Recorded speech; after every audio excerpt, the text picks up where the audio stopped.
God bless you. వాక్యంలోకి వెళ్దాం. మన వాక్యంలోకి వెళ్దాం. నేను ఎక్కువసేపు మాట్లాడాను. దేవుని చప్పట్లు కొడదామా? Praise the Lord. దేవుడు ఏది అవసరం అంతవరకు మాట్లాడదాం. Praise the Lord. విస్తారంగా మాట్లాడినా మీకు అవసరమైంది మాట్లాడకపోతే వ్యర్థం కదా. ఏంటండి? విస్తారంగా మాట్లాడినా మీకు అవసరమైంది మాట్లాడకపోతే. యేసుక్రీస్తు ప్రభు వారు ఆయన మాట్లాడిన కొన్ని మాటల్లో మనుషులకు నిద్ర పట్టని, మనుషులను కదలకుండా నిర్బంధించిన కొన్ని మాటలు ఉన్నాయి. యేసు ప్రభు ఒక మాట అన్నారు, నాలో మీరెవరైనా పాపమును స్థాపించగలరా? ఏమన్నాడండి? ఎవరైనాను నా యందు పాపమును, ఎవరైనా నాలో పాపాన్ని చూపించగలరా? ఎవరికి ఏం మాట్లాడాలో అర్థం కాదు. యేసుక్రీస్తు ప్రభు వారు పాపము గురించి, ఆయనను గురించి మాట్లాడాలి అంటే కొంతమంది అక్కడ ఉన్నవారు, నువ్వు పరిశుద్ధమైన పుట్టక పుట్టావట కదా, కన్య గర్భమున అని ఎవరైనా మాట్లాడచ్చు. కానీ ఎవరు మాట్లాడారు? దాని అర్థం ఏంటో తెలుసా? మాకు తెలిసి కన్య గర్భమున బిడ్డ పుట్టడం అనేది మాకు తెలియదు. యేసుక్రీస్తు ప్రభు వారిని నజరేతు నుంచి ఏమైనా మంచిది వస్తుందా అని నతానీయేలు ప్రశ్నించాడు. మరి నువ్వు నజరేయుడైన యేసు కదా, మంచి ఏమైనా వస్తుందా, నీలో పాపము స్థాపింపబడటానికి అని వాళ్ళు అడిగి ఉండొచ్చు. Praise the Lord. యేసుక్రీస్తు ప్రభు వారు ఈ భూమి మీద ఉన్నప్పుడు ఆయన అడిగిన ప్రశ్నకు వారికి తెలుసు, కానీ వారు ఎవరూ కూడా ఆయన ఏ విధమైన రూపాన్ని, తప్పుని ఆయనలో చూడలేకపోయారు. దేవునికి స్తోత్రం. ఇటువంటి సందర్భం మరొకటి జరిగింది. అది ఎక్కడంటే 8వ అధ్యాయం యోహాను సువార్తలో జరిగింది. సందర్భం మీకు తెలుసు. పాపపు స్త్రీ పట్టబడింది. పాపపు స్త్రీ పట్టబడిన తర్వాత యేసుక్రీస్తు ప్రభు వారి దగ్గరికి ఆమెను తీసుకొచ్చారు. మోషే ధర్మశాస్త్ర ప్రకారము రాళ్ల పెట్టి కొట్టి చంపాలి కదా, ఏమన్నా నువ్వేం చెప్తావు అని మేము తెచ్చామన్నా. మోషే ధర్మశాస్త్ర ప్రకారం రాళ్ల పెట్టి కొట్టి చంపాల్సిన నా దగ్గరికి ఎందుకు తేవాలి? మీరు రాళ్ల పెట్టి కొట్టి చంపబోయారా? అది కాదు వాళ్ళ ఉద్దేశం. ఏ విధము చేతనైనా యేసు ప్రభులో మోపటానికి ఒక నేరము, మోపటానికి ఒక తప్పుని వాళ్ళు వెతుకుతూ ఉన్నారు. Praise the Lord. యేసుక్రీస్తు ప్రభు వారు నేల మీద ఏదో రాస్తూ వారి వైపు చూసి మరలా నేల మీద ఏదో ఆయన రాస్తూ ఉన్నాడు. దేవుడు రాయటం కొంచెం డేంజర్. చెప్పండి, డేంజర్. దేవుడు రాశాడంటే ఏదో జరుగుతుందని అర్థం. దేవుడు ఆ నేల మీద రాస్తూ ప్రభు అంటాడు, ఒక మాట అంటాడు. రెండో విషయం ఏంటంటే, మీలో పాపము లేనివాడు మొదటగా ఆమె మీద రాయి వేయమంటాడు. అప్పుడు బైబిల్ చెప్తుంది, మీలో పాపము లేనివాడు మొదట రాయి వేయమన్నప్పుడు పెద్దవారు మొదలుకొని చిన్నవారు వరకు వాళ్ళు అందరూ రాళ్ళని విడిచి వెళ్ళారు. గమనించండి, అక్కడ పెద్దవారు మాత్రమే కాదు రాళ్ళు పట్టుకునేది, చిన్న పిల్లలు కూడా రాళ్ళు పట్టుకుంటారు అక్కడ. ఎందుకంటే పెద్దవాళ్ళు చిన్న వాళ్ళకి అటువంటి ట్రైనింగ్ ఇచ్చారు. కానీ వాళ్ళు ఇవ్వని ట్రైనింగ్ ఏంటో తెలుసా? మీలో పాపము లేనివాడు మొదట రాయి వేయండి అన్న విషయము ఏనాడు చిన్న పిల్లవాడు సహితము నాలో పాపము ఉందా లేదా అని పరీక్షించుకున్న ట్రైనింగ్ వాళ్ళకి ఇవ్వలేదు. కానీ యేసు ప్రభు ఎప్పుడైనా మాట్లాడాడో, మీలో పాపము లేనివాడు అన్నప్పుడు ఈ చిన్న పిల్లలకి పాపం అంటే ఏంటో తెలియదు కొంతమందికి, పుణ్యం అంటే ఏంటో తెలియదు కొంతమందికి. కానీ అందరూ కూడా అందరూ విడిచారు. దేవునికి స్తోత్రం. మొట్టమొదటిసారి యేసు ప్రభు వారు వారి మనస్సాక్షులతో మాట్లాడటం మొదలు పెట్టారు. దేవుని చెప్పడం, దేవునికి స్తోత్రం. యేసు ప్రభు మాట్లాడేది దేంతో మాట్లాడతారో తెలుసండి? యేసు ప్రభుని మనస్సాక్షితో మాట్లాడతాడు, నీ హృదయంతో మాట్లాడతాడు. నీతో మాట్లాడటం అంటే నీ చెవుల్లో మాట్లాడటం కాదు. నువ్వు ఏమై ఉన్నావో లోపల దాంతో మాట్లాడతారు. ఈ స్త్రీ వైపు తిరిగి అదే మాట్లాడాడు. అమ్మా, నేనెవరు శిక్షించలేను అన్నాడు. దాని అర్థం ఏంటో తెలుసా? నీకు తెలుసు కదా నువ్వు శిక్షకు పాత్రురాలు అని. ఆమె, అయ్యా నేనేం పాపం చేయలేదు, వాళ్ళందరూ పాపం చేశారు, కాబట్టి నన్నెందుకయ్యా నువ్వు నన్నెవరు శిక్షించలేదని అడుగుతావు?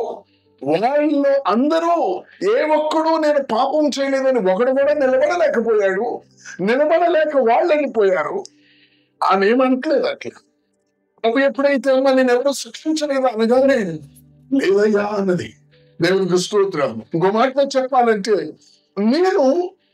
నువ్వు మాట్లాడుతూ ఉన్నప్పుడు నేను శిక్షకు పాత్రురాలని నాకు తెలుసు.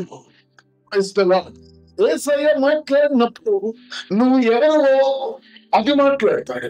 దేవునికి స్తోత్రం. నువ్వు ఏది కాదో నీ మీద మౌమాటంతో మాట్లాడ్డా ఆయన ఎందుకు అలా మాట్లాడతాడు అంటే నిన్ను వేరే విధంగా మార్చడానికి. దేవునికి స్తోత్రం. నువ్వు ఏమి ఎరగవో, నువ్వు ఏమి ఆశిస్తున్నావో, దేవుడు ఏమి కోరుకుంటున్నాడు వైపుకి నిన్ను మార్చడానికి దేవుడు అలా మాట్లాడతాడు. సమరయ స్త్రీ దగ్గర ప్రభు మాట్లాడుతున్నాడు. సమరయ స్త్రీ అంటున్నాడు, ఆమె అంటుందయ్యా నువ్వు ఒక గొప్పవాడు అనుకుంటున్నావు నేను అన్నది. ఇంకొకరేమో అనుకోవడం అంటున్నాడు. అంటే ఆయన అన్నాడమ్మా, నీకు ఉన్న భర్త నీకు 5 పెనిమిట్లు ఉన్నాయి ఆయన. ఆమె వెంటనే అవునయ్యా నాకు 5 పెనిమిటి. ప్రభు అన్నాడు, ఇప్పుడు ఉన్నవాడు కూడా వాడి పెనిమిటి కాదు. అవునయ్యా అంది. ఆ పేరు మాట్లాడాడు ప్రభు. అయ్యా నువ్వు ప్రవక్తవని నేను అనుకుంటున్నాను అన్నానే.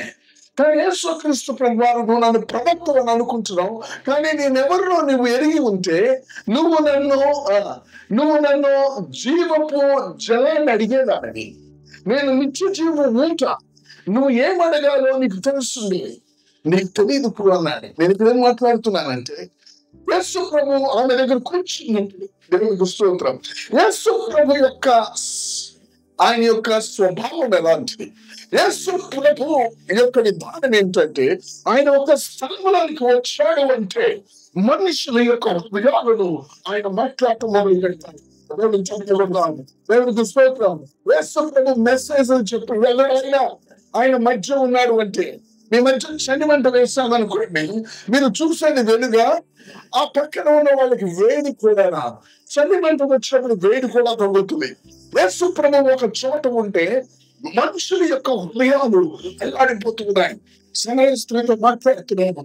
ఆమె లోపల ఏం జరిగిందో కానీ ఆమె ఒక మాట ఉంది, నా జీవితము గురించి చెప్పిన వాడు, ఈ లోకానికి రక్షకుడు ఆయన అని చెప్పి పరిగెత్తుకుంటానని సమయ పట్టణంలో చెప్తే యేసు ప్రభు వాళ్ళ దగ్గరికి వెళ్ళి మాట్లాడినప్పుడు వాళ్ళు ఏమన్నారమ్మా, నువ్వు చెప్పిన దాన్ని బట్టి మాత్రమే కాదు, మేము ఇతను లెక్క రక్షకుడని మేము నిజంగా తెలుసుకున్నాము అన్నాడు. దేవుడు వచ్చి మాట్లాడితే దేంతో మాట్లాడతాడు తెలుసండి? మన మనస్సాక్షితో మాట్లాడతాడు. దేవుడు స్తోత్రం. మొట్టమొదటిగా దేవుడు ఎలా మాట్లాడాడు? మొట్టమొదటిగా దేవుడు తోటలోనికి వచ్చాడు. ఆదాము అవ్వను దేవుడు ఏదో తోటలో పెట్టాడు. ఆదాము పాపం చేశాడు. దేవుడు వచ్చి ఆదాము ఎక్కడున్నాడో దేవుడికి తెలియని విషయం అయితే ఆమె నువ్వు తప్పు చేస్తావు. మీ బాబు వచ్చి, మా చిన్న బాబు ఉన్నాడు, నేను ఇంట్లోకి వెళ్ళగాను, అదే పెద్దోడా అంటాను. వాడు నా చిన్నోడు, పెద్దోడు ఇక్కడ లేడు, అమెరికాలో ఉన్నాడు. వీళ్ళు పెద్దోడా అంటాను. వాడు చిన్నోడు, చివరోడు. నేను వాడిని చూడనట్లుంటే వాడు మంచం కింద పని వెనుకొని అనుకుంటాడు. వాడు చదివే 10th క్లాస్, కానీ నన్ను అంత ప్రేమిస్తాడు 3వ తరగతి లాగా. అయితే వాడు ఎక్కడున్నాడు నాకు తెలుసు. నేనేమంటాను తెలుసా? అరే ఎక్కడున్నావు రా, ఎక్కడున్నాడు తెలియక వాడు ఎక్కడున్నాడు నాకు తెలుసు, కానీ దేవుడికి తెలియదా ఆదాం ఎక్కడున్నాడు? ఆదాం నువ్వు ఎక్కడున్నావు అని దేవుడు మాట్లాడినప్పుడు ఆదాముకి అది ఎక్కడ తగులుతుందో తెలుసా? భయపడి కట్టడములు కట్టుకొని దేవుడు ముందుకు రావటానికి భయపడతాడు. దేవుడు మాట్లాడితే నీ మాట్లాడతాడు. దేవుని చదువులో కూడా దేవుడు మాట్లాడితే నీ మనస్సాక్షితో మాట్లాడతాడు. దేవుడు మాట్లాడితే నువ్వెవరు దాంతో మాట్లాడతావు. దేవుడు ఊరికినే నీకు కొత్త విషయంలో లేకపోతే నువ్వు అనుకుంటున్నావేమో మాట్లాడు. దేవుడు మాట అంత ఖచ్చితంగా ఉంటుంది. దేవుడు దుష్టం. ఒకసారి సాతానుడే దేవుడు ముందుకి యోబు విషయంలో వచ్చి నిలబడ్డాడు. దేవుడు కదిలించాడు సాతానుడిని. ఎందుకంటే సాతానుడిని చూసి దేవుడు అన్నాడు, నువ్వు నా సేవకుడైన యోబును చూచావా అన్నాడు. వీడి లోపల నిండుతుంది, ఎందుకంటే వాని చుట్టూ భద్రత ఉంచామని. దేవుడు ఏం మాట్లాడుతున్నాడు తెలుసా? సాతానుడి యొక్క స్వభావంతో మాట్లాడుతున్నాడు. సాతానుడి స్వభావం ఏంటో తెలుసా? ఆ యోబు అనే వ్యక్తిని నువ్వు దీవించావు, ఆ యోబు అనే వ్యక్తిని పుస్తికర్తగా చేశావు, ఆ యోబు అనే వ్యక్తి చుట్టూ నువ్వు కంచె వేశావు, ఆ యోబు అనే వ్యక్తికి నువ్వు మంచి ఆరోగ్యం ఇచ్చావు, కుటుంబాన్ని ఇచ్చావు అని లోపల వారు ఏమనుకున్నారు తెలుసా? ఇవన్నీ నువ్వు తీసాయి, నిన్ను వాడు ముఖం మీద దూషిస్తాడు అని వాడు లోపల అనుకుంటే ప్రభు వాడు హృదయాన్ని చూసి నా సేవకుడని నీకు తెలుసా అన్నాడు. నీ హృదయంలో ఉన్నదంతా ప్రకారం చేసుకోవాలి. యేసుక్రీస్తు ప్రభు వారు ఆయన మాట్లాడినప్పుడు ఆయన మాటలు ఆత్మీయ జీవమై ఉన్నాయి. అది మన యొక్క మనస్సుకు వచ్చి మన హృదయాన్ని సంధిస్తున్నాయి. ఆయన మాట్లాడితే ఆయన మాట్లాడితే సమాజంగా ఉంటాయి. ఆయన మాట్లాడితే ఎండని ఎముకలు చివానికి వస్తాయి. కారణం ఏంటో తెలుసా? ఆయన ఏదో పైన మంటలు చెప్పేవాడు కాదు, ఆయన మన యొక్క హృదయం మాట్లాడారు. దేవునికి స్తోత్రం. అవ్వా ఏం చేస్తావు నువ్వు అన్నాడు. అయ్యా నేను నన్ను సొప్పు మోసపుచ్చింది అన్నాడు. అవ్వన్నది ఆ మాట. సాతాను నువ్వేం చేస్తావు? సాతాను దేవుడు సృష్టించాడు. సాతాను ఏమై ఉన్నాడు? తాంతో దేవుడు మాట్లాడుతున్నాడు. ఏమై ఉన్నదో తాంతో అవ్వ మాట్లాడుతుంది. దేవుడు స్తోత్రం. అబ్రహాము ఏమై ఉన్నాడో దాన్ని దేవుడు మాట్లాడు. దేవుని వాక్యం మీ చేతులను పరిశుద్ధ గ్రంథం, నువ్వు ఏమిటో అది నీకు మాట్లాడుతుంది. దేవునికి స్తోత్రం.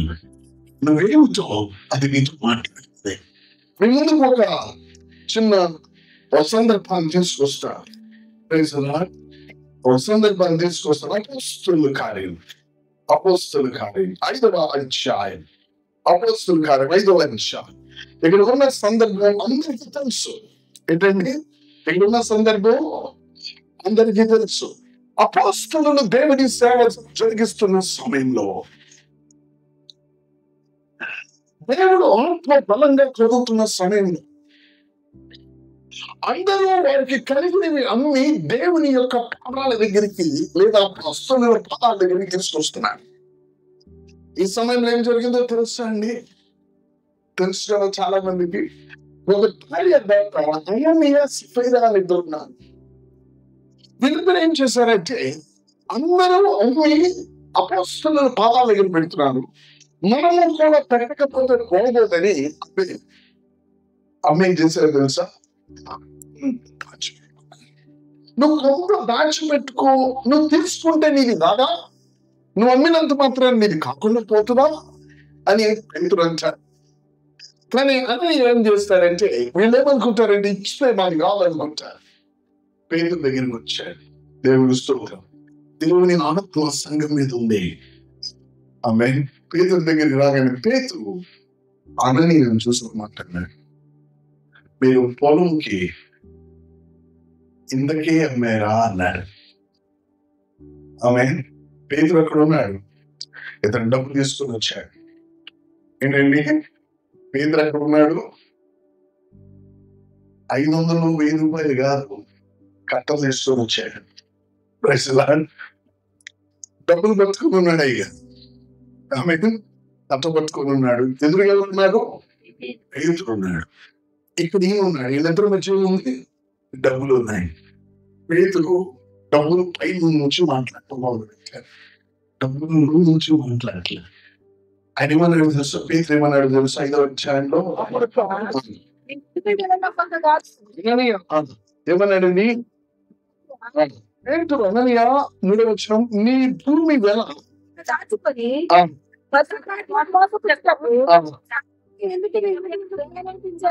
నువ్వు ఎందుకు అతను తీసుకువచ్చినప్పుడు సాతానుడు నిన్ను ప్రేరేపించాడు, ఎవరు చెప్పారు మీకు అని డబ్బులు చూడగానే పేతురికి మైండ్ పని చేయకూడదు కదా. Praise the Lord. పేతురు డబ్బులు చూడల్లా, పేతురు పరిశుద్ధాత్మతో నింపేది ఏం చూస్తున్నాడు తెలుసా? ఆ మనిషి మనసును చూస్తున్నాడు. Praise the Lord. దేవుని చప్పట్లు కొడదాం. Praise the Lord. ఎందుకని నువ్వెందుకు దేవుని ఆత్మకు అబద్ధం చెప్పాడు, దూరపరిచావు? ఇప్పుడు ఈ డైలాగ్ వినాలి మీరు. ముందు డబ్బులు ఉన్నాయి, పేతురు ఉన్నాడు, ఇటు అననీయన్ ఉన్నాడు. పేతురు మాట్లాడుతూనే ఉన్నాడు.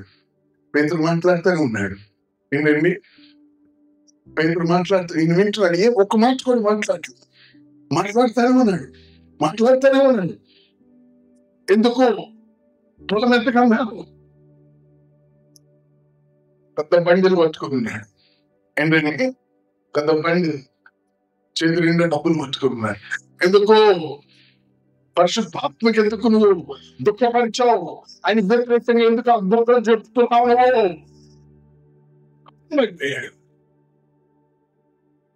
ఏమయ్యాడండి? ఏంటో పడిపోయాడంటే పడిపోనా, చచ్చిపోయాడు.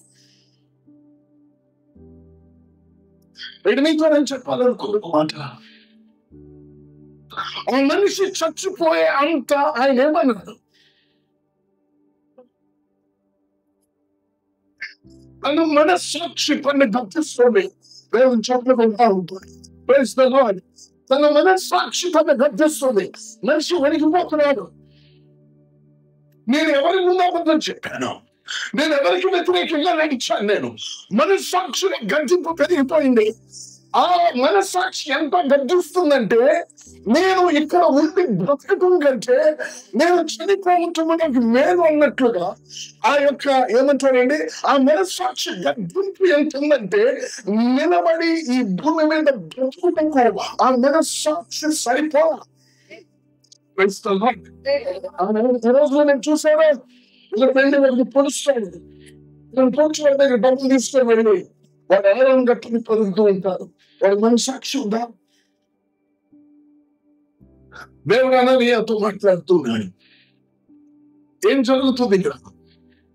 అననీయ, దేవుడు మనుషుల యొక్క మనస్సాక్షిని తీర్పు తీర్చే దినము ఒకటి రాబోతుంది. దేవుని చెబుతూ దేవునికి స్తోత్రం. దేవుడు మనుషుల యొక్క మనస్సాక్షిని ఆయన తీర్పు తీర్చే దినం అవుతుంది. ఏ విధంగా అననీయ పడిపోయాడో, అనేకులు వారి మనస్సాక్షి దృష్టిలో వారు తప్పు చేసి దేవుడు ముందు వారు నిలబడలేక కూలిపోతారు. తర్వాత వాళ్ళ పాటలు వచ్చింది. నేను అనుకుంటూ జామ్ తర్వాత వచ్చింది, వెంటనే రాలా. జామ్ అంటే ఆయన ఇంచుమించు 3 గంటలకు వచ్చింది. ఆమె 12 నుంచి 3,000, 3 నుంచి 6,000. ఆమె ఒక జాము సేపు ఆగిందామె 3 గంటలకు వచ్చింది. వెంటనే నేను అనుకున్నాను, 3ంటికి 3వ అధ్యాయంలో పేతురు యోహాను కంపెనీకి వెళ్ళారు. ఇప్పుడు ప్రార్థన అనేసి ఈమెతో డీల్ చేయాల్సిన పరిస్థితి వచ్చింది పేతురుకి. 3 గంటలకు పేతురు ఎక్కడ ఉన్నారండి? దేవాలయంలో కుంటోని లోపల పనిలో ఉన్నాడు. 3వ అధ్యాయం మొదటి వచ్చిన పగలు 3 గంటలకి. ఇప్పుడు విషయం 3 గంటలకు ఏం జరుగుతుందండి? ఇక్కడ 3 గంటలకి పరిశుద్ధాత్మ దేవునికి అబద్ధం చెప్పిన వాడితో డీల్ చేయాల్సి వస్తుంది. ఇంకొక 3 గంటలు ఉంది ఆ యొక్క కొర్నేలి ఇంటి దగ్గరది. కానీ ఇక్కడ మనం చూసినట్లయితే 3 గంటలకు వచ్చింది. ప్రమాణమే, మీరు ఎందుకే మేరా అన్నాడు. అవును, నేను అందుకే మేము. ఏమైందో తెలుసా? ఆ భర్తను పాతిపెట్టి వచ్చాయి. భర్తను ఏంటండి? పాతిపెట్టి వచ్చారు. ఈయనకి తెలియదు భర్తను పాతిపెట్టి వచ్చారని. విషయాలు బైబిల్లో అసలు అర్థం కావు. ఏమండి, ఇప్పుడు సపోజ్ నీ భర్త చనిపోతే నీకు చెప్పుకుంటే పాతి పెడతారా? మీకు బైబిల్ చదువుతున్నా మనకు కొన్ని అర్థం కావట్లా. ఏమండి, భర్త చనిపోయాడు, భార్యకి చెప్పుకుంటే భర్తను పాతి పెడతారండి? మరి ఇదేంటండి? భార్యకి కూడా చెప్పలా. ఆ సంఘ విశ్వాసి ఆయన. అంటే ఏం జరుగుతుంది అక్కడ? దేవుని యొక్క మాట, దేవుని యొక్క ఆత్మ మనుషుల మనస్సాక్షిగా మాట్లాడుతుంది ఆ సంఘంలో. దేవుని దృష్టిలో వాళ్ళకి ఏం తెలియదు. వాళ్ళకి ఆయన చనిపోయాడు, మోసుకొని వాళ్ళ భార్య ఇంటి దగ్గర పెట్టాలి, తీసుకెళ్ళి. అంతే కాదండి, భర్త చనిపోతే ఎక్కడ తీసుకెళ్ళి పెట్టాలండి? వాళ్ళ భార్య ఇంటి దగ్గర పెట్టాలి. కానీ ఎక్కడ తీసుకెళ్ళాను? తీసుకెళ్ళి పాతి పెట్టేశాడు. ఇదేమో నాకు అర్థం కాలేదు. ఆమె వచ్చింది, నాకు తెలియదు ఆ విషయం.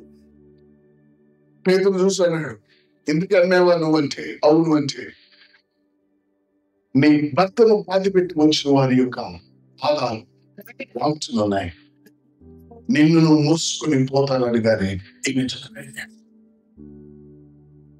ఇది శిక్ష అనుకోవాలా? దేవుని యొక్క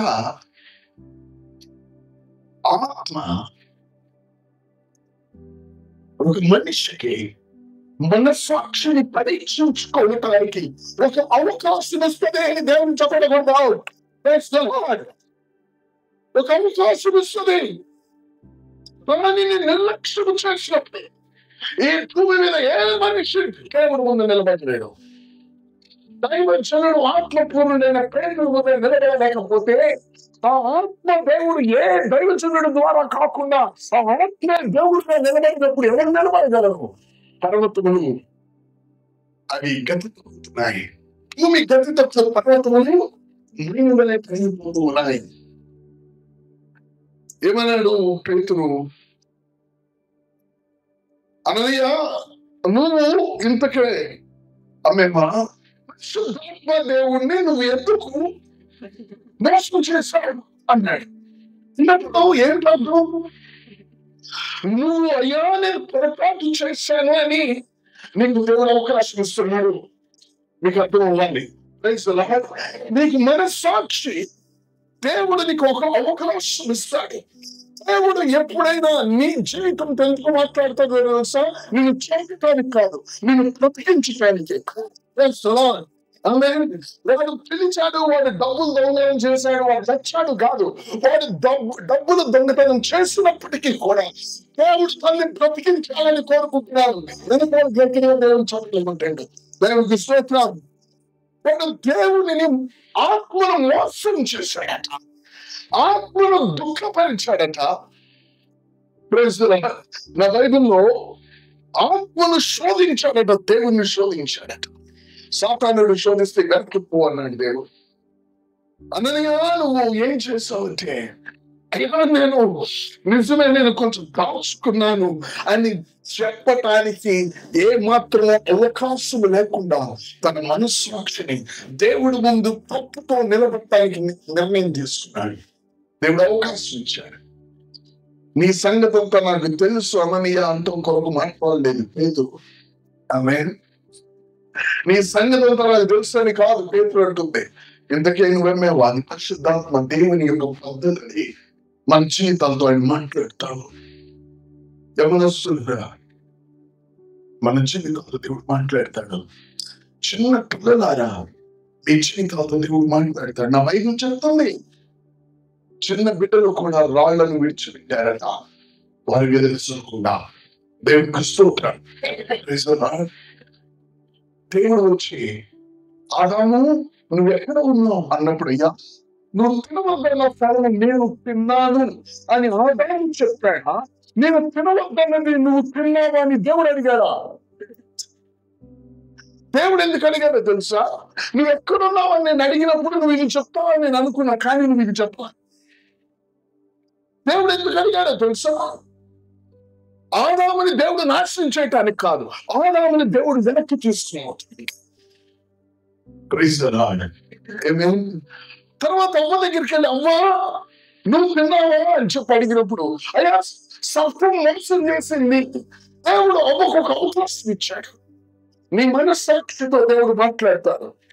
ఎందుకు దేవుడు ఈరోజు మాట్లాడుతున్నాడు? నేను ఒక సేవకుని వచ్చాను, చూడండి అది చూడండి కాదు, నాకు ఖచ్చితంగా తెలుసు దేవుడు ఏం మాట్లాడమంటున్నాడు ఇక్కడ. దేవునికి స్తోత్రం.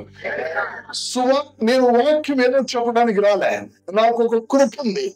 దేవుడు కోరుకున్నది నా పెదాల నుంచి వచ్చే ఒక కృప దేవుడు ఇచ్చాడు నాకు. కాబట్టి నేను మీకు చెప్తున్నాను, మీ మనస్సాక్షితో దేవుడు మాట్లాడుతున్నాడు. గట్టిగా చెప్పాడు. ఎందుకు దేవుడు మాట్లాడేది? నువ్వు దేవుడు ముందుకి నీ బిడ్డలు తీసుకురావచ్చు, నీ డబ్బులు తీసుకురావచ్చు, నీ ఆస్తిని తీసుకురావచ్చు, నీ గొప్పతనాన్ని దేవుడికి నీకు మధ్యని పెట్టి నేను చూసి ఆగు ప్రభు అనొచ్చు. నువ్వు దేవుడు కాదు, దైవజనుడు దీనిపై నుంచి చూచాడు. డబ్బుల్లో నుంచి చూడలేదు ఆయన. దేవుడికి స్తోత్రం. దేవుడి యొక్క కృపను నీ హృదయంలో దర్శాయి. నీ మనస్సాక్షితో మాట్లాడుతూ ఉంటుంది. నువ్వు చేసింది సరి అనేదేనా? నువ్వేం చేస్తున్నావు? నువ్వేం మాట్లాడుతున్నావు? ఎందుకని నువ్వు నా దగ్గరికి రావటానికి ఆలస్యం చేస్తున్నావు? మనస్సాక్షితో దేవుడు మాట్లాడుతున్నావు. మనస్సాక్షిని కనుక నువ్వు నిర్లక్ష్యం చేస్తే నిన్ను ఈ సర్వ సృష్టిలో ఎవరూ కాపాడలేరు. Praise God. Hallelujah. Hallelujah. Praise God. ఒకవేళ నువ్వు మనస్సాక్షితో మాట్లాడుతూ ఉండగా నువ్వు స్పందిస్తే దేవుడు నిన్ను ఎంతో స్థలానికి తీసుకువెళ్తాడు. దేవుడికి స్తోత్రం. ఒక దినాల్లో దావీదు అనే దైవ సేవకుడు చూశాడు. దేవుడు పాపం చేస్తుంటో ఆయన అన్నాడు, ఆ కుమారుడు చనిపోతాడు అన్నాడు. దేవుడు స్తోత్రం. అయితే నాతాను ప్రభావం గురించి ఎవరికి తెలియదనుకుంటున్నావు? నువ్వు చేసిన పని నాతాను ద్వారా దేవుడు మాట్లాడాడు. ఒకటంట ధనవంతుడికి అనేకమైన గొర్రెలు ఉన్నాయట. పక్కన ఒకే ఒక గొర్రె ఉందట. దాన్ని ఆప్యాయంగా చూసుకుంటున్నాడట. ఈ ధనవంతుడి ఇంటికట ఒక అతిథి వచ్చాడట.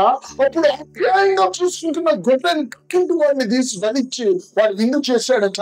అప్పుడు వెంటనే దావీదు అన్నాడు, వాడెవడో వాడికి మరణ శిక్ష అన్నాడు. అది అన్నాడు. నేనేంటి అన్నాడు, నీ పక్క ఇంటి భార్యను నీవు అనేకమైన ఉన్నా నువ్వు ఎందుకని ఆ యొక్క ఉరియా భార్యను తీసుకున్నావు? అతడు ఏ తప్పు లేని నీ కొరకు బ్రతికేవాడు. ఆయన రక్తం విషయంలో అతను చంపావు కూడా. కాబట్టి ఆయన విషయాన్ని బట్టి ఎప్పుడు నీ కుటుంబంలో ఎందుకు అన్నాడు. ఇప్పుడు ఇశ్రాయేలు ఎంతో ఎందుకు జరుగుతుందో తెలుసా? ఆ రోజు మన పితరులు దావించేసిన తప్పది. ఎప్పుడైతే దావీదు యొక్క మనస్సును దావీదు వెంటనే అయ్యా తప్పు చేశానన్నా ఏమన్నాడు తెలుసా అండి? నువ్వు అంతరంగంలో సత్యము కోరుతున్నావు అన్నాడు. దేవుడికి స్తోత్రం. ఎక్కడండి? అంతరంగంలో సత్యము కోరుతున్నావు. ఎందుకన్నట్టున్నాడు తెలుసా? పైకి నాకు వాక్యం తెలుసు, పైకి నాకు ధర్మశాస్త్రం తెలుసు, పైకి శిక్ష ఏదో ఏ పనికో అన్ని తెలుసు నాకు, కానీ నా లోపల సత్యం లేదు. లోపల సత్యం లేదని ఎప్పుడు చూశాడో తెలుసా? దేవుడు తన యొక్క హృదయంతో మాట్లాడాడు. వెంటనే ప్రభువా నా నుంచి నీ ఆత్మను తీయద్దు, రక్షణానందాన్ని నాకు ఇవ్వు, నా యొక్క పాపములు గనుక ప్రభువా ఏదైనా అక్కడి వల్ల అయితే పోతే నేను ఇచ్చేవాడిని అర్పణ, కానీ నువ్వు బలిని కోరవయ్యా, పశ్చాత్తాపాన్ని కోరుతావు అన్నాడు. దేవుడు నీ హృదయాన్ని చూస్తున్నట్టు దేవుడు ఏం కోరుతాడో తెలుసా? విరిగి నలిగిన మనసు. అవి ఆరాధనకు బలులు కాదు.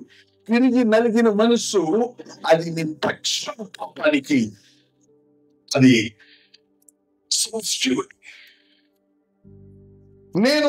నువ్వు నన్నేమి కోరుకుంటున్నావు? విరిగి నలిగిన మనసే.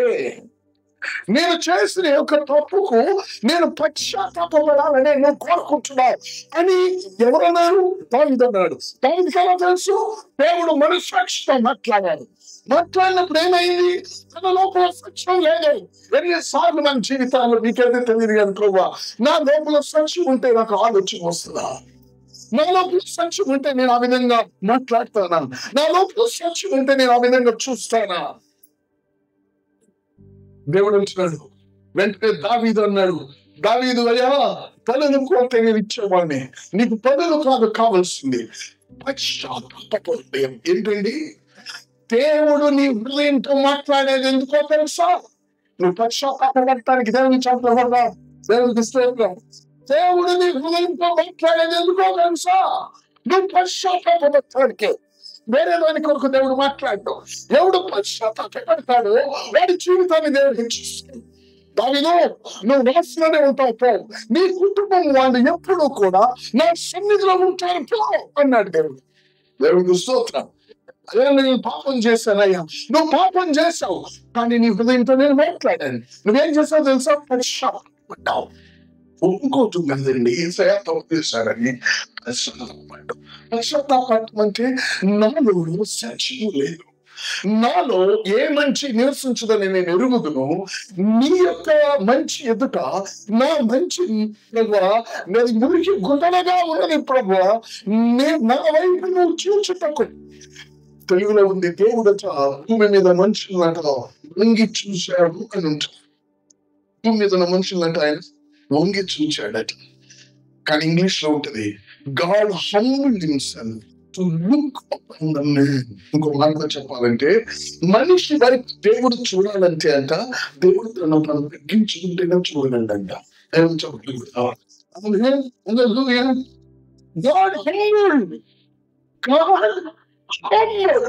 మనిషి వైపు దేవుడు చూడాలి అంటే, మనిషి వైపు దేవుడు చూడాలి అంటే దేవుడు తను తగ్గించుకుని తనను తాను పక్కన పెట్టుకొని తగ్గించుకుంటే కానీ మనిషి వైపు చూడలేదు. అంత గొప్పవాడి దేవుడు. దేవుడికి స్తోత్రం.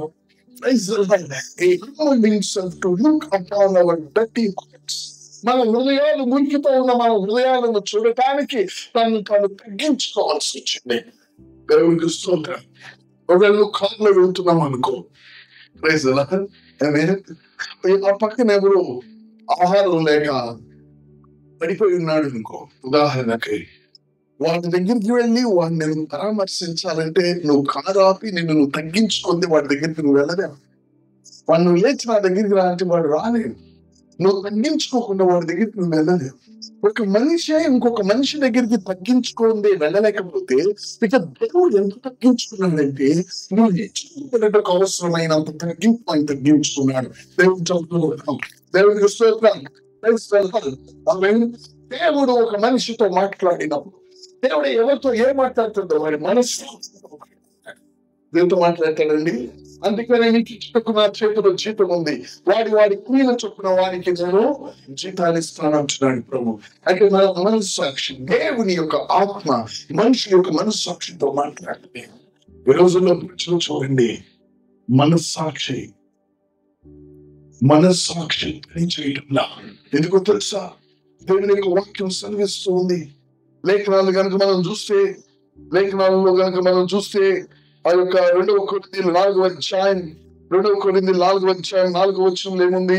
ఈ యుగ సంబంధమైన దేవత, ఆమేన్, నెంబర్ 1 యుగ సంబంధమైన దేవత మనుషులు ఏమిటంటే అక్కడ మనోనేత్రములకు గుడ్డితనము చేసింది. చూడండి, అపోదైన సాతానుడు ఒక మనిషికి గుడ్డితనం కలిగించేటువంటి ఏంటో తెలుసా అండి? వాడికి మనస్సాక్షి చేయదు. మీలో ఎంతమందికి మనస్సాక్షి పనిచేస్తుందో ఆలోచించండి. మనస్సాక్షి పనిచేసే స్థాయి నువ్వు దేవుని దగ్గర తిరిగి నలిగిన హృదయం నిర్ణయిస్తేనే దేవుని చోట్ల పడదాం. దేవునికి స్తోత్రం. నీ మనస్సాక్షి అంటాడు లేఖనాలు 9వ అధ్యాయం చివరి కీర్తనలో, నా నోటి మాట నా హృదయ ధ్యానము నీకు అంగీకారముగా ఉండునుగాక అంటాడు. ఇంటి వాడు భార్యతో ఆయన పిలిపించుకొని పాపం చేసి వాళ్ళ భర్తను ఒక ప్రణాళిక ప్రకారం చంపిన వాడు ఒక సమయం వచ్చేటప్పటికి అతనికి వ్యక్తిగతంగా ఒక కన్యకను ఆయన దగ్గర పెట్టిన ఆమెను కూడలేదు అన్నాడు. కారణం అతనిలో విరిగి నలిగిన పశ్చాత్తాపం ఆయన కలిగింది. దేవుడు చాలా విడ్డాం. దేవుడికి స్తోత్రం. అంతేగాని నువ్వేమి చేస్తున్నావు అని చచ్చిపోయాడు. నువ్వేమి చేస్తున్నావు అని చచ్చిపోయాడు. మరి ఎవరు బ్రతుకుందంటే దేవుడు అతనికి ఇచ్చిన నూతన మనస్సాక్షి ఉంది. దేవునికి స్తోత్రం. ప్రజలలో మనస్సాక్షి ఉందండి ఈ రోజుల్లో. వారు 24 గంటలండి సెల్ ఫోన్ చూస్తాను. చూడండి, మీరు సెంటర్కి వెళ్ళండి, వాడు సెల్ ఫోన్ లో చూస్తూ ఉంటాడు. ఇప్పుడు మీటింగ్ లో లేని వాళ్ళు ఎవరైనా అక్కడ వెళ్ళి చూడండి, వాడు సెల్ ఫోన్ చూస్తానే ఉంటాడు. ప్రతి ఒక్కడు రాత్రి పగలు విశ్వాసం సైతం సెల్ ఫోన్ చూసి వాళ్ళు అమ్మో ఏంటో గంటన్నర నుంచి చూస్తున్నాను సెల్ ఫోన్, అమ్మో దేవుడు కోపం వస్తుంది మన సెల్ ఫోన్ పక్కన పెడతాడు. ఏమవుతుంది? మనస్సాక్షి ఏమవుతుంది? మనస్సాక్షి కఠినమైతే దేవుని యొక్క స్వరాన్ని వినలేడు. దేవునికి స్తోత్రం. మీ మనస్సాక్షులు ఎట్లా ఉన్నాయి? మీ మనస్సాక్షిలో దేవుడు మాట్లాడటానికి ఈ సమయాన్ని ఆయన ఏర్పాటు చేశాడు. మీ మనస్సాక్షితో తప్ప ఆయనకి వేరే విషయాలు అవసరం లేదు. దేవునికి స్తోత్రం. ఒక మనిషిని బ్రతికించేది, నేను ఆ విషయాలు ముందుకు చెప్తాను. మనకి మనస్సాక్షి అవసరం. దేవుని యొక్క వాక్యం సెలవిస్తూ ఉంది.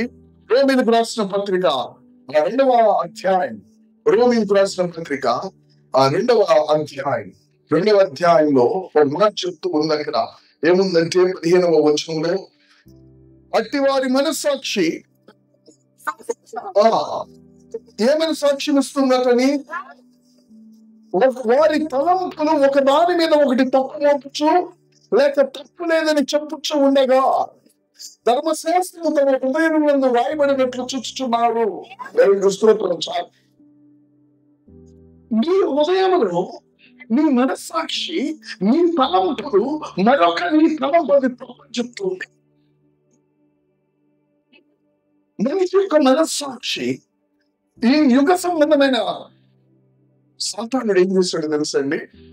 నువ్వు దేవుని యొద్దకు రాకుండా, నువ్వు దేవుని అనుభవించకుండా, నువ్వు దేవుని బిడ్డవుగా ఈ లోకములో అన్నిటినీ జయించి జీవించకుండా వాడు ఏం చేస్తాడు తెలుసా?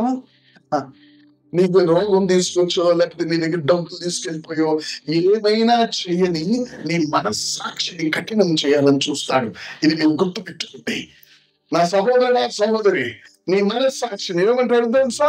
నీతి న్యాయాలు మాట్లాడతాడు. వాడు చేయొచ్చా, నేను చేస్తే, వాడు అనొచ్చా, నేను అనకపోతే, వాడు తీసుకోవచ్చా, నేను తీసుకోకపోతే, నీతి న్యాయాలు మాట్లాడినట్లే ఉంటుంది. కానీ మనస్సాక్షిని కఠినం చేస్తాడు. ఈ యొక్క యుగ సంబంధమైన దేవత యేసు ప్రభుని ఎరగని వారి మనస్సాక్షిని మాత్రమే కాదు, ఎందుకని దేవుని యొక్క విషయాన్ని దేవుని బిడ్డలు గ్రహించలేకపోతున్నారు.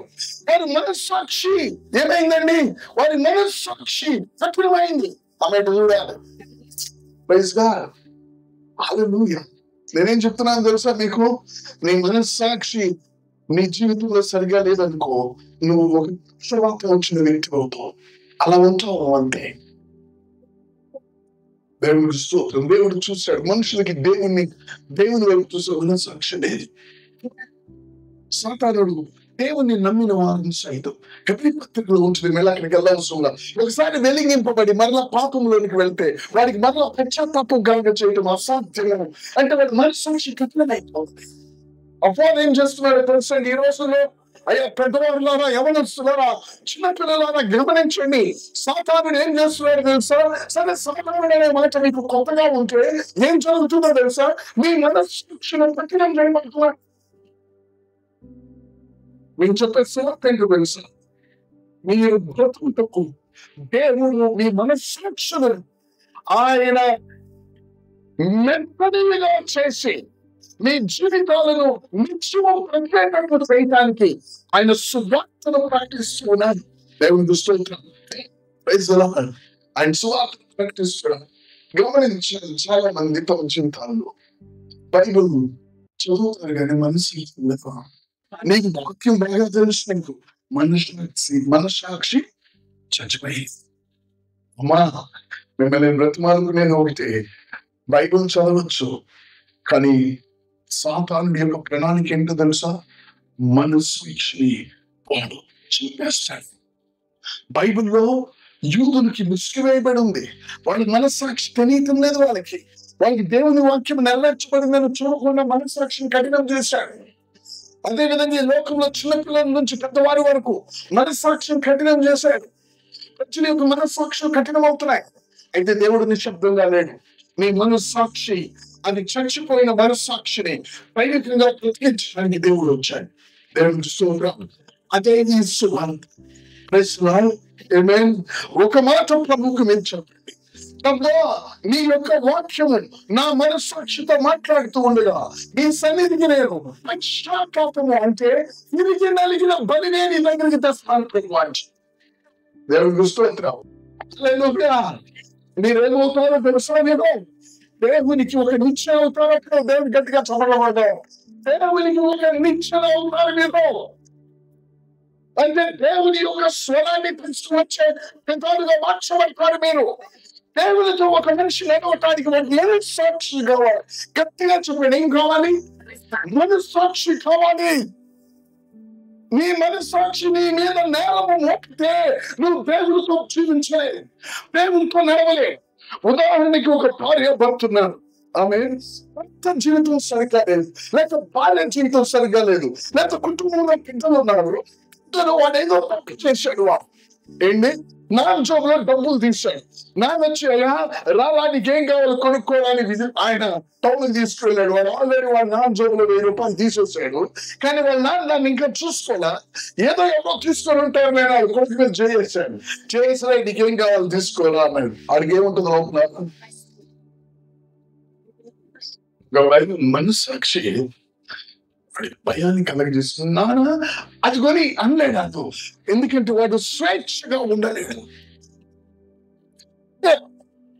వాళ్ళ నాన్నతో అరే సరేలే నువ్వు స్కూల్కి వెళ్తానంటే వాడికి నమ్మది. వాళ్ళ నాన్న వాడిని రోజంతా వాడితో తిప్పాడు అనుకో, వాడికి దెబ్బ కూడా పట్టలేదు.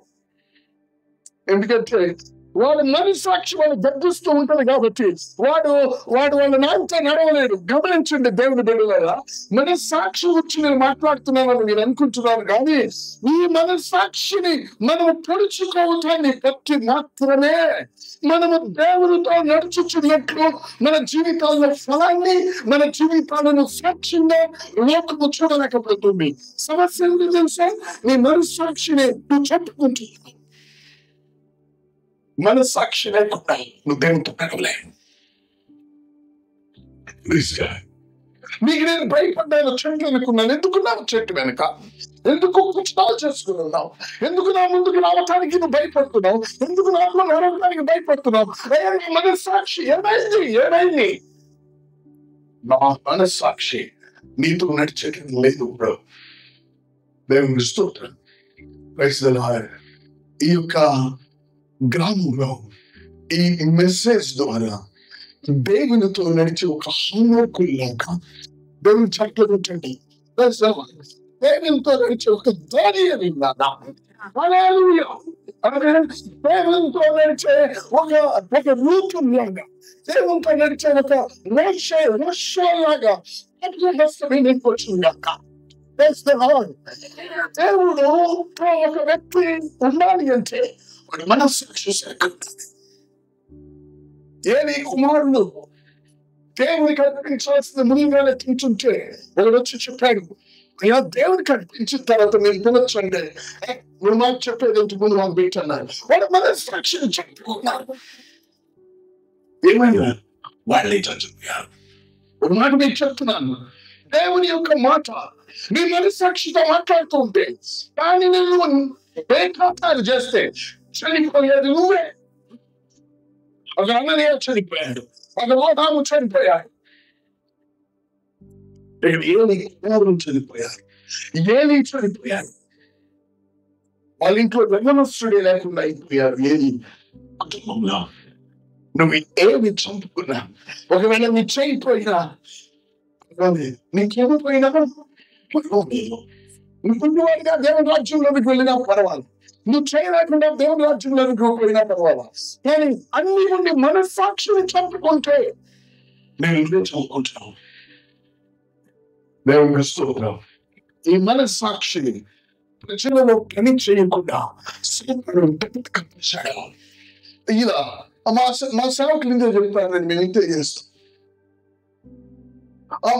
నువ్వు ఎప్పటి నుంచో మందిరానికి పోతున్నావు, నువ్వు అలా చేస్తాడేంది, నేను చేస్తే వచ్చిందా? రేపు తీర్పు వాళ్ళని బట్టి ఉండదు, తీర్పు నిన్ను బట్టి ఉన్నది. దేవుని యొక్క సత్యం, దేవుని యొక్క వాక్యం చెప్తుంది, ఈ లోకంలో జీవించాలి అంటే మీ మనస్సాక్షులు నడుచుకుంటాయి. గట్టిగా చెప్పండి, మీ మనస్సాక్షులు నడుచుకుంటాయి. ఏమైంది? ఆ యొక్క 2వ పేతురులో లోతు విషయం ఏమైందండి? లోతు విషయం 2వ అధ్యాయం 2వ పేతురులో 7వ వచనంలో, దుర్మార్గుల కామ వికారయుక్తమైన నడవడి చేత బహు బాధపడిన నీతిమంతుడకు లోతును తప్పించను. చూడండి ఎలా ఉన్నాడు వచ్చండి. దుర్మార్గుల కామ వికారయుక్తమైన నడవడి చేత ఎలా పడ్డాడండి? బహు బాధపడిన నీతిమంతుడకు లోతు మనస్సాక్షి విషయంలో బాగా నేర్చుకున్నాడు. ఈ రోజుల్లో మనం వాళ్ళతో పాటు వెళ్ళిపోతాం. దేవుడు నిన్ను దీవించడానికి ఆయన ఏం చేస్తాడు తెలుసా? నీ దగ్గరికి వచ్చినప్పుడు మీలో పాపం లేని వాడు మొదట రాయి వేయండి. మీ అందరిలో పాపం ఉందనేది కాదు ఆయన మెయిన్ ఉద్దేశం. మీలో పాపం ఉన్నది, దాని విషయంలో పశ్చాత్తాపడండి అనేది మీకు తెలియపరుస్తున్నాడు ఆయన. దేవుని స్తోత్రం. ఇటువంటి విషయాలన్నీ చూచి లోతుకి ఏమైందంటండి, ఆ నీతిమంతుడికి అతడట చాలా బాధపడ్డాడట, బహుగా బాధపడ్డాడట. నీతిమంతుడు లోతు ఎందుకో తెలుసా అమ్మా? నీతిమంతుడు ఎందుకో తెలుసా? లోతు ఆయన మనస్సాక్షి నొచ్చుకుంటాడు. ఏ వ్యక్తి అయితే దేవుని యొక్క పద్ధతి కాక వేరే పద్ధతికి తన హృదయం నేర్చుకుంటుందో వాడు నీతిమంతుడనే ముద్ర వాడికి దేవుని చర్యలు కూడా. దేవునికి స్తోత్రం. ఈ రోజుల్లో ప్రజలకు అది దైవికమైన విధానం కాదు కదరా అది అని అంటే వాడికి మనస్సాక్షి నచ్చుకోదు. అందరూ చేస్తున్నారు, వాడు చేస్తున్నాడు అంటారు. కానీ ఎందుకు వీడు ఇట్లాగా అవుతున్నాడని బాధపడే మనస్సాక్షి రోజుల్లో క్రైస్తవుల్లో తగ్గిపోయింది. బాధపడే మనస్సాక్షి ఉన్నవాడిని బయలుపడుతుంది, నీతిమంతుడైన లోపడుతుంది. దేవునికి స్తోత్రం. నా సహోదరి, నీ పిల్లలు టీవీ ముందు కూర్చొని వాళ్ళు గంటన్నర చూస్తుంటే రే పడుకోండి రా పొద్దున్న స్కూల్కి వెళ్ళాలంటావా? ఏంటి నా పిల్లలు ఇంతసేపు దానికి ఆకర్షితులవుతున్నారనే బాధ కలుగుతుందా? ఎవరికైనా గంటలు ఫోన్లో సెల్ ఫోన్లలో చూస్తుంటే నా బిడ్డలు ఏంటి ఇట్లా అవుతున్నారనే మనస్సాక్షి నొచ్చుకుంటుందా? లేకపోతే అరే ఇది చూసే మనం చదువుకోవడం పైకి వస్తాం. మనస్సాక్షి విషయం నీ కుటుంబంలో నీకు ఎలాగుంది అనా వెనుకున్నా చెల్లి, నీ కుటుంబ విషయంలో నీ మనస్సాక్షి ఎట్లా ఉంది? నీ భర్త ప్రవర్తన విషయంలో నీకు బాధ కలగటమా, దేవుడికి బాధ కలగటమా? నీ మనస్సాక్షి ఎట్లా ఉంది? అయితే ఒకటి చెప్తున్నాము, ఎవడైతే దేవుని విషయాలు కానిది చూసినప్పుడు వాడికి లోపల మంట వస్తుందో, వాడి మనస్సాక్షి రగులుకుంటుందో, వాడి మనస్సాక్షి బాధపడుతుందో, నా బైబిల్ చెప్తుంది వాడి నీతిమంతుడు కొన్ని దేవుడికి స్తోత్రం. అపొస్తలుడైన పౌలు ఎథెన్స్ అనే ఒక పట్టణానికి ఇక్కడ భయంకరమైన ఒక హోరాటం జరుగుతుంది. అదన్నాడు, మీరు గొప్ప దేవత దైవ ఆసక్తి కలిగిన వారు అని చెప్పి నేను చూస్తున్నాను అన్నాడు. అని ఆయన ఆత్మ తన లోపల రుద్దుకుంది. సువార్త చెప్పకుండా ఆగలేకపోయాడు. తెలియబడని దేవునికి మీరు ఆత్మ పెడుతున్నారు. ఏమైనా తెలుసా? పట్టణంలోకి తనకు వెళ్ళినప్పుడు సాక్షి అది దేవుని చెప్పడం ఏంటండి? దేవునికి స్తోత్రం. బైబిల్ ఇంకొక వ్యక్తి ఉన్నాడు, అబ్రహాం అనే వ్యక్తి. ఆ అబ్రహాము ఒక దేశంలోకి వెళ్ళగానే ఆయన దేశాన్ని చూసి ఎంత బాగుంది దేశం అంటున్నాం. ఆ దేశంలోకి వెళ్ళగానే మాట్లాడినాడు, ఇక్కడ దేవుని భయం లేదు అన్నాడు. అంటే అక్కడ దేవుని భయం లేకపోతూ బాగా ఇచ్చింది. నీ ఇంటిలో నీ బిడ్డ వేసే డ్రెస్సు, నీ బిడ్డ వేసే హెయిర్ స్టైల్, మీ పిల్లల కొనే సెల్ ఫోన్స్, మీ పిల్లల యొక్క ఫ్రెండ్స్, నువ్వు మీ యొక్క సమయంలో నువ్వు గడిపే విధానం, మీ భర్త నువ్వు జీవించే ఒకరినొకరు అర్థం చేసుకునే విధానం, దేవుని బట్టి ఈ దైవజనులకు ఉన్నట్లుగా దేవుని కాని వాటికి నీ మనసు బహుబాధపడుతూ ఉన్నావు మీద బాధపడకపోతే నా సహోదరు your in danger. Your in danger. మీ మనసు సాక్షి కూర్చోవాలి. నీతి మంతుకున్న ఒక గుర్తు. అందరూ చెప్పండి, నీతి మంతుకున్న ఒక గుర్తు. A sign for a righteous man. చెప్పాలమ్మా, a sign for a righteous one. నీతి మంతుకున్న గుర్తు ఏంటో తెలుసా? వాడు దుర్మార్గతను చూసినప్పుడు వాడు మనసాక్షి పొగ్గా బాధపడితే దేవునికి స్తోత్రం. నీ జీవితంలో అవుతుందా? అవుతుందన్నా చెల్లి, అవుతుందా? హల్లెలూయా. ప్రభు మిమ్మల్ని దీవించును గాక. పరిష్కారం చెప్పి నేను ముగిస్తాను. ఆమేన్. ఈ మనస్సాక్షి మన జీవితంలో మార్చబడేది మనతో దేవుడు మాట్లాడినప్పుడు మనం దేవుని ఎందుకు ఉపనిషత్తుకోవాలి. వచ్చినప్పుడు ఏం చేస్తాను తెలుసా? మిమ్మల్ని ఆయన రక్తం మీ మనస్సాక్షి కడుగుతుంది. దేవునికి స్తోత్రం. హెబ్రీయులకు రాసిన పత్రికలో లేఖన భాగాన్ని చూసినట్లయితే, హెబ్రీయులకు రాసిన పత్రికలో దేవుని యొక్క వాక్యం ఇలా సెలవిస్తూ ఉంది. Praise the Lord. Hallelujah. God bless you. హెబ్రీయులు 9వ అధ్యాయం 14వ వచనం. నిత్యుడకు ఆత్మ ద్వారా తన్ను తాను దేవునికి నిర్దోషులుగా అర్పించుకున్న క్రీస్తు యొక్క రక్తము నిర్జీవ క్రియలను విడిచి జీవము గల దేవుని సేవించుటకు నీ మనస్సాక్షిని ఎంతో ఎక్కువగా శుద్ధి చేయును. దేవునికి స్తోత్రం. Praise the Lord. హల్లెలూయా. అదే విధంగా ఇంకొక వాక్యం చూద్దాం. పేతురు ఇంకొక వాక్యం 1 పేతురు 3వ అధ్యాయం 21వ వచనం. దానికి సాదృశ్యమైన బాప్తిస్మము ఇప్పుడు నేను రక్షిస్తున్నది ఏదనగా శరీర మాలిన్యం తీసివేయటం కాదు కానీ యేసుక్రీస్తు పునరుద్ధానముగా దేవుని విషయము నిర్మలమైన మనస్సాక్షినిచ్చు రక్షించడమే. దేవునికి స్తోత్రం.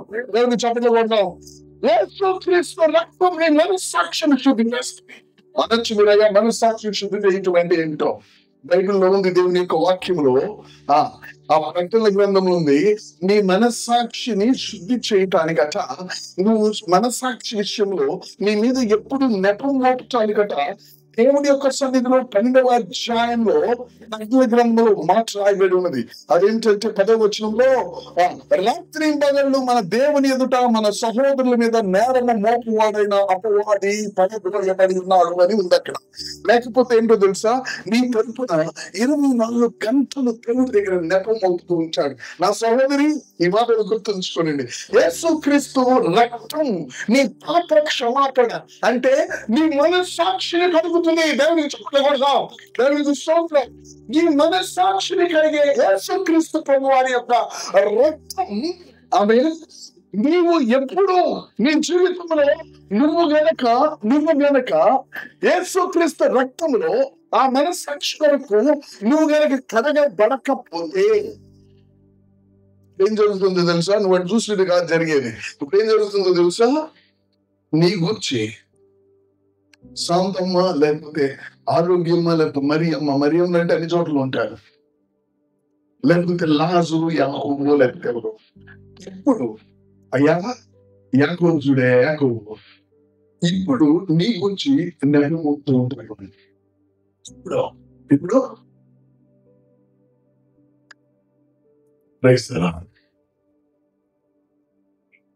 నువ్వు ఇక్కడ కూర్చొని ఏం జరుగుతుందో తెలుసా? నీ మీదకి తూర్పు రావాలని వాడు అక్కడ అరుస్తున్నాడు.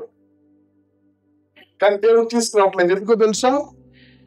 ఎందుకంటే నీ మనస్సాక్షిని కడగటానికి ఇక్కడ ఒక నది ప్రవహిస్తుంది. అది ఆయన దేవుడు నీ మనస్సాక్షిని కడగటానికి ఆయన రక్తం ప్రవహిస్తుంది. ఇక్కడ యేసుక్రీస్తు రక్తంలో నువ్వు కడగబడినప్పుడు మనం అనుకుంటాం పరలోకానికి వెళ్తున్నామని. కరెక్టే. కానీ ఆయన రక్తంలో కడగబడినప్పుడు నీకు జరిగేదంటే తెలుసా? నీ మనస్సాక్షి కడగబెడుతుంది. నీ మనస్సాక్షి కడగబెట్టడం అంటే ఏంటో తెలుసా? నీవు ఇంతకు ముందు నువ్వు తెలిసి లేక తెలియక కావాలని చేసిన ప్రతి పాపం, ప్రతి అతిక్రమం అంటే ఆలోచన చేయటం కూడా కాదు. అవి అతిక్రమం, పాపము, దూషణ, ప్రతి ఒక్కటి దేవునికి శత్రువుగా ఉన్న ప్రతి ఒక్కటి కూడా అది కడిగివేయబడిన ఒక అంగీకారం, ఆ నిశ్చయత నీ హృదయంలోకి ప్రవేశిస్తుంది. ఇది మనస్సాక్షి. ఒక 100 రూపాయలు దొంగతనం చేసి నేను ఎన్నడూ 100 రూపాయలు ఎప్పుడు దొంగతనం చేయలేదని ఉండటం సాధ్యమా? సాధ్యమండి? అమ్మను నాన్న తొందరపడే మాట మాట్లాడి నేను ఏనాడు మా అమ్మ నాన్న అనలేదంటూ ఆ మనస్సాక్షి సాధ్యంగా. కానీ మీకు తెలుసా, యేసు ప్రభు రక్తంలో ఉన్న ప్రభావం ఏంటో తెలుసా? మీ యొక్క జీవితంలో ఎవరో తెలుసు. నేను హంతకుడును, నేను దోషకుడును, నేను సంఘాన్ని హింసించిన వాడను.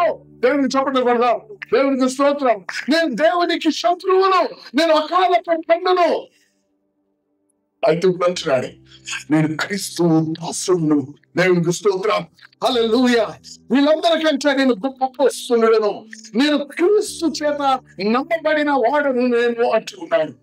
దేవునికి స్తోత్రం. Praise the Lord. ఒక మనిషి ఏమండి మామూలు వ్యక్తి ఒక తప్పు చేసి నేను ఎప్పుడు తప్పు చేశానని చెప్పాలంటే వాడు మనసాక్షి ఉంటుందండి. కానీ యేసు ప్రభు రక్తం ఏం చేస్తుందో తెలుసా? నువ్వు నిజమే, నీకు అన్ని గుర్తుంటాయి, నువ్వు చేసినవన్నీ నీకు తెలుసు. కానీ రక్తంలో ఉన్న ప్రభావం ఏంటో తెలుసా? నువ్వు చేసావు కరెక్టే, కేవలం ఆయన రక్తము నీ కొరకు చిందింపబడిందని నీ హృదయం విశ్వసించటాన్ని బట్టి అది నాకు సంబంధం లేదు, ఆ విషయాలు నేను చనిపోయాను, దేవుని విషయాల్లో బ్రతుకుతున్నాననే మనస్సాక్షి ఆ రక్తాన్ని బట్టి నీకు వస్తుంది. గట్టిగా దేవుడికి చెప్పండి కొడతాం. దేవుని చూస్తాం. ఆ మనస్సాక్షి గొప్పది. హల్లెలూయా, హల్లెలూయా. నువ్వేదో భక్తి చేస్తే వచ్చే మనస్సాక్షి కాదని, ఆయన ఒప్పుకుంటే వచ్చే మనస్సాక్షి, ఆయన రక్త ప్రభావం నీకు ఇచ్చే మనస్సాక్షి. దేవుని స్తోత్రం. నేను ఒకప్పుడు త్రాగుబోతును, ఒకప్పుడు నేను దైవ దోషకుడును, ఒకప్పుడు క్రీస్తునే నేను విమర్శించిన వాడును, ఒకప్పుడు పాస్టర్స్ నేను కించపరిచిన వాడును, ఒకప్పుడు నేను వ్యభిచారిని, నేను ఒకప్పుడు దొంగను, ఒకప్పుడు నేను అనేక విషయాల్లో నేనంటూ చేయిందంటూ ఏమీ లేదు. కానీ ఇప్పుడు అవును, ఒకప్పుడు ఇప్పుడు నేను దేవుని ముందు జీవిస్తున్నాను. ఏమైంది నీకు?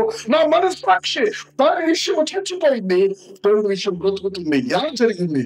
యేసు క్రీస్తు రక్తం. దేవుని చూస్తున్నాం. యేసు క్రీస్తు యొక్క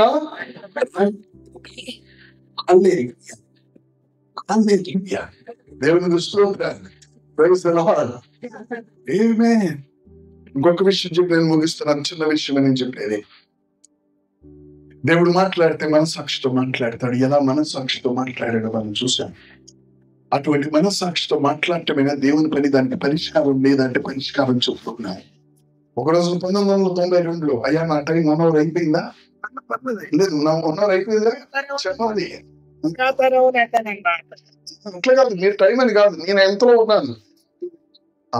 ఎందుకంటే నేను మిమ్మల్ని, నాకు తెలుసు, నేను చెప్తే మీరు ఇంకో అరగంట అయినా ఉంటారని నాకు తెలుసు. అదే సమయం వాళ్ళని కూడా నేను పట్టించుకోవాలి. Praise the Lord. Amen. Hallelujah చెప్పండి ఒకసారి గట్టిగా చెప్పండి. Praise the lord. 1992లో నేను మచిలీపట్నంలో డిప్లొమా చేశాను. 85 నుంచి 88 వరకు. ఇక్కడ కొంతమంది తమ్ముళ్ళు నాకు చదువుకునేవాడిని. ఆమేన్. నేనేదో బైబిల్ ట్రైనింగ్ అయ్యి సేవకు రాలే, నా మనస్సాక్షి కడగబడి ప్రభు సేవకు వచ్చాను నేను. Praise the Lord. ఆమేన్. 92లో 85 నుంచి 88 వరకు ఇక్కడ నేను, ఇప్పుడు లేదు పాలిటెక్నిక్ కాలేజ్, పెద్దోళ్ళకి తెలుసు, చిలకలపూడిలో మూసేశారు. వరలక్ష్మి పాలిటెక్నిక్ కాలేజ్ లో నేను ఎలక్ట్రానిక్స్ కమ్యూనికేషన్స్ చేశాను. 88 అయిపోయింది.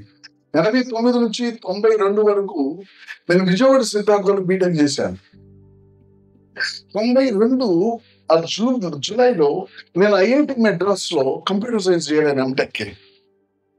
ఆమె ఇక్కడ కొంతమంది అనుకుంటారు పిల్లలు, ఏదో మాస్టర్ గారు రిఫరెన్స్ చెప్పుకుంటే మాస్టర్ గారు అనుకున్నాను, ఈయన ఐఐటిలో చదివాడంటే. అవును, దేవుడికి జ్ఞానం ఉన్న వాళ్ళు ఉన్నారు, ఆమె లేని వారు ఉన్నారు. దేవునికి స్తోత్రం. కాబట్టి నువ్వు జ్ఞానవంతుడు అయితే ఆమె నువ్వు ఆలోచించాలి. దేవుని యొక్క జ్ఞానం ఇంకెంత గొప్పదో నాలాంటి వాళ్ళని దానికి ఉపయోగించుకుంటున్నాడు. 1992 ఐఐటిలో చేరాను. నేను ఎంటెక్ 1.5 year కంప్యూటర్ సైన్స్. 92లో నాకు బైబిల్ అర్థం కాదు అయ్యారు. నాకు ఈ బైబిల్ చదివితే ఏమి అర్థం కాదు. నాకు ఇది ఒక తనగా చెప్పిన, ఎందుకంటే పొరుగులు అన్ని కామాలు ఫుల్ స్టాప్లు ఉంటాయి, కానీ ఈ బైబిల్లో నిలువుగా నెంబర్ 1 అనేసి ఉంటుంది. అంటే అక్కడ నుంచి అధ్యాయం వాక్యం స్టార్ట్ అయిందని. అది మనకేం తెలుస్తుంది, ఇదేంటి అర్థంగా గీత గీసాడు అనుకునేవాడిని. ఆ తర్వాత మళ్ళీ నిలువుగా ఒక గీత గీసేవాడు.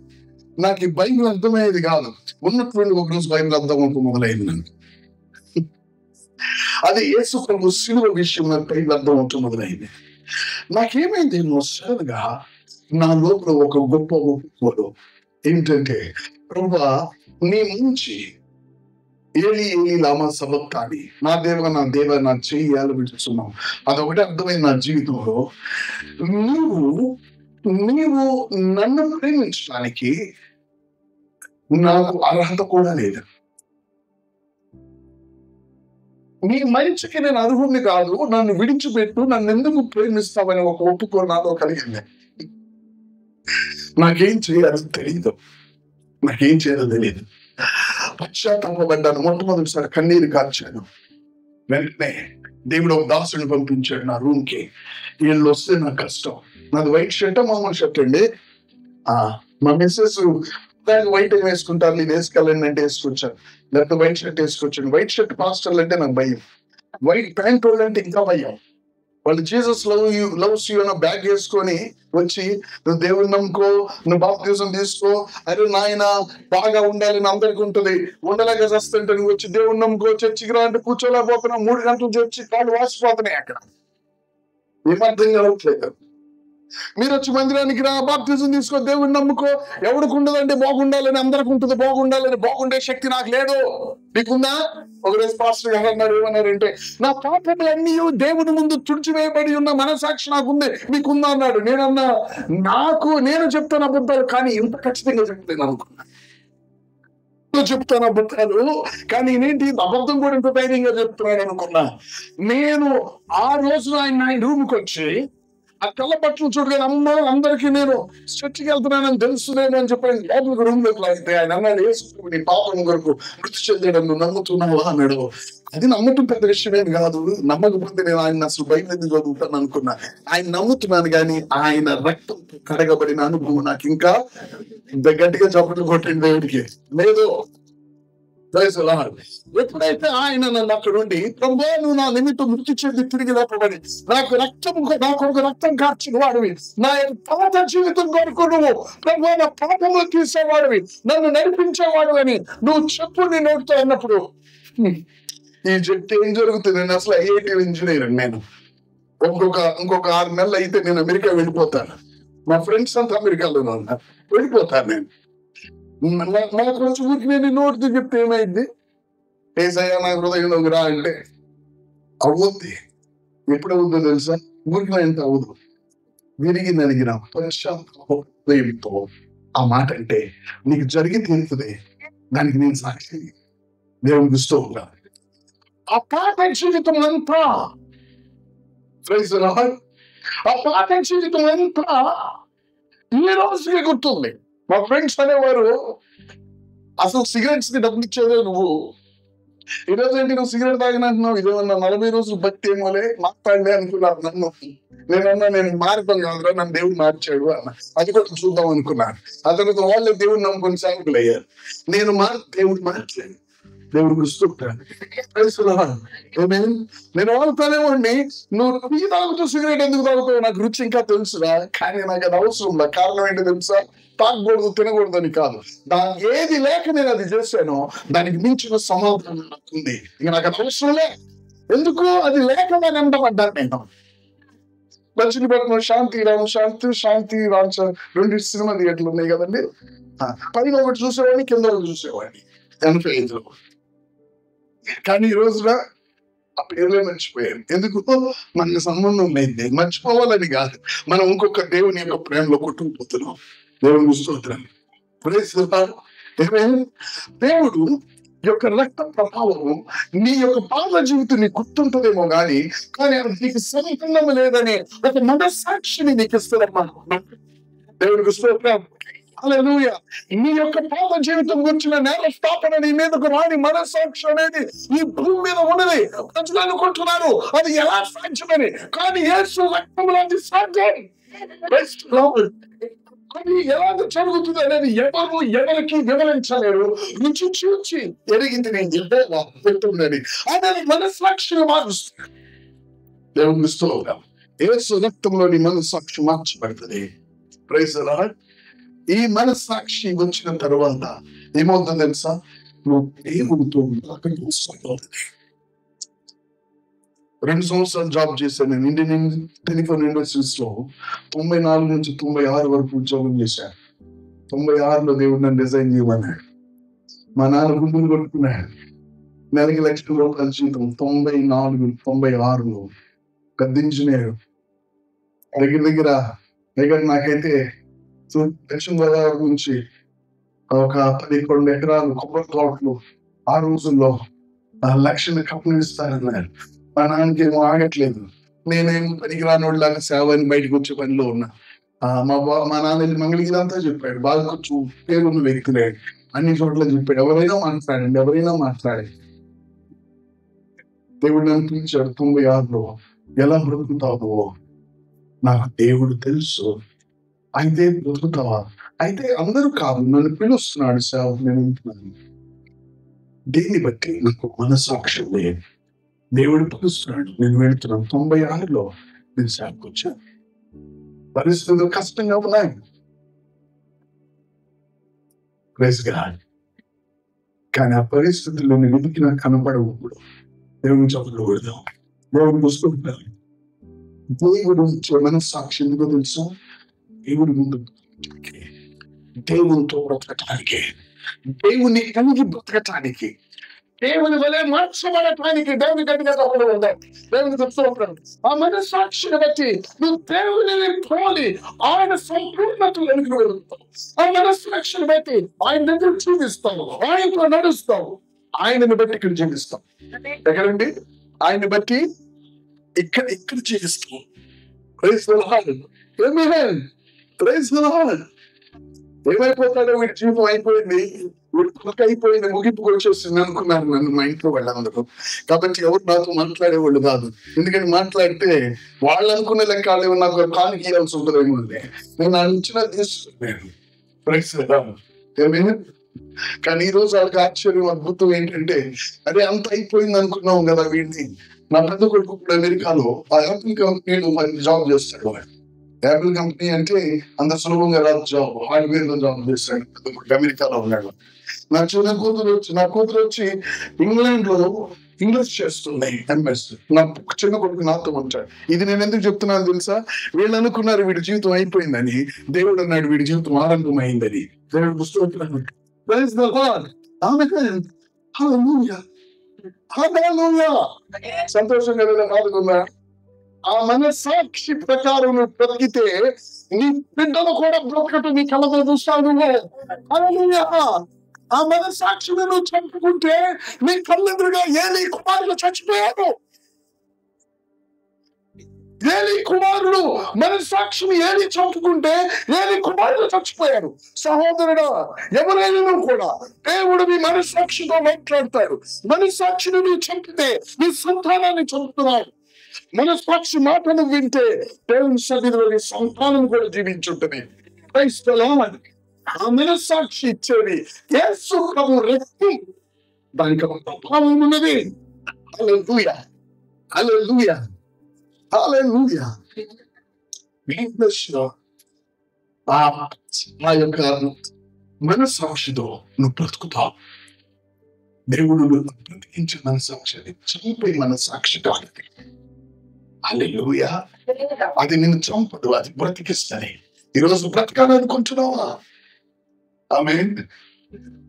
ఆ రోజున ఏడే పాస్టర్కి పిచ్చి, నీ హృదయంలో యేసు ప్రభువుని అంగీకరించు, నీ పాపాలు క్షమించాడని ఒప్పుకో, నీ రక్తంలో కడిగాయా అని అడుగు అని అంటే, వీళ్ళకి ఒక పిచ్చి, నాకు ఒక పిచ్చి నోటుతో చెప్తే ఏం జరుగుద్ది అనుకున్నాను. తర్వాత తెలిసింది రోమ 10:9-10 ప్రకారం నీ హృదయంలో విశ్వసించి నీ నోటితో ఒప్పుకుంటే నీ యొక్క పాపములు క్షమింపబడి నువ్వు నీతిమంతుడు అయ్యి నువ్వు రక్షింపబడతావని అక్కడ ఉందని నాకు తర్వాత తెలిసింది.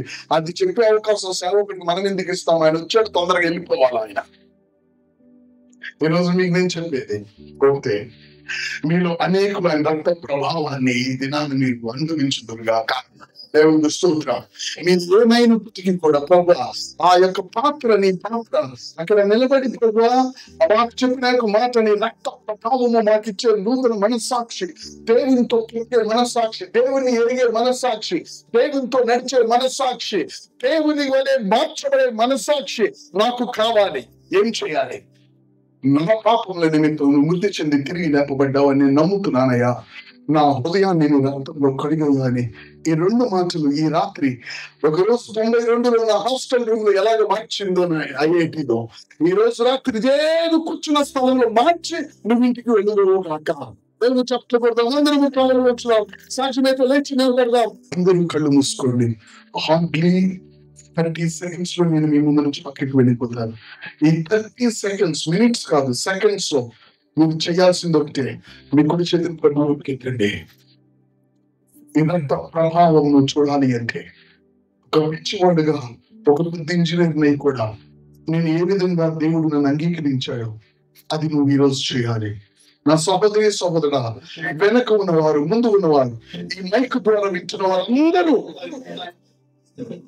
యేసు ప్రభువా నా పాపముల నిమిత్తము నువ్వు మృతి చెంది తిరిగి లేపబడ్డావని నేను నమ్ముతున్నాను. నాకు గట్టిగా చెప్పండి. యేసు ప్రభువా నా పాపముల నిమిత్తం నువ్వు రక్తము కార్చి మృతి చెంది పాతి పెట్టమని తిరిగి లేపబడ్డావని రాబోతున్నావని నేను నమ్ముతున్నాను. యేసు ప్రభువా ఈ రాత్రి నా హృదయాన్ని నీ రక్తంలో కడిగించరా, నీ రక్త ప్రభావము నన్ను కడిగి నా హృదయంలోనికి నువ్వే ప్రభువుగా రమ్మని ఆహ్వానిస్తున్నాను. నా హృదయంలోనికి నువ్వు వచ్చావని నేను విశ్వసిస్తాను. నీకు చెప్తున్నాను ప్రభువా, ఈ దినము నుండి నేను నీ కుమారుడు, నేను నీ కుమార్తెను.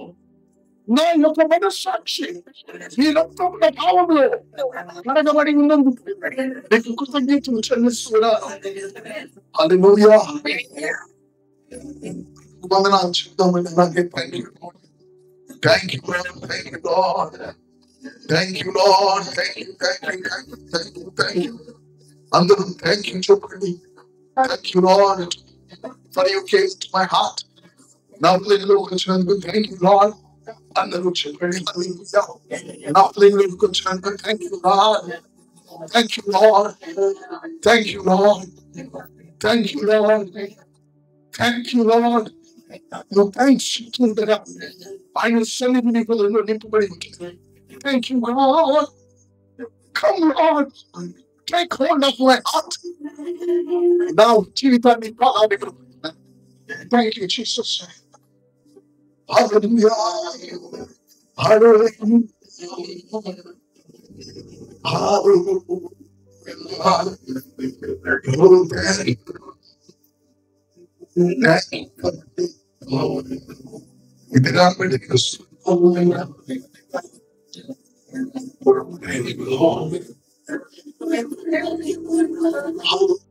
చరణం చాలు.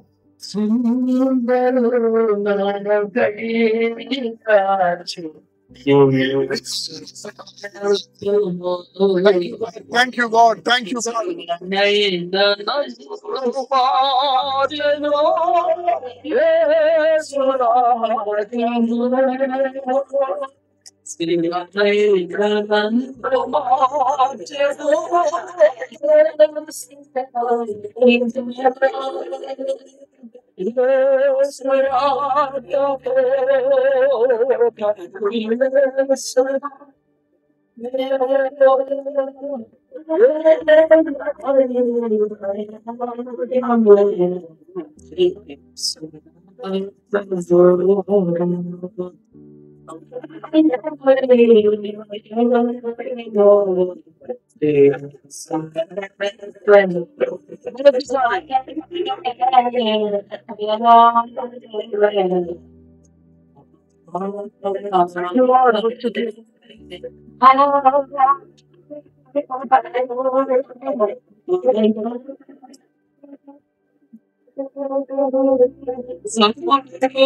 అందరం కలిసి అందరం కలిసి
నా హృదయాన్ని కలిగే దేవుడు అతని గతించను, ఆ ప్రభావము సమస్తము కొత్తవి చేశాను.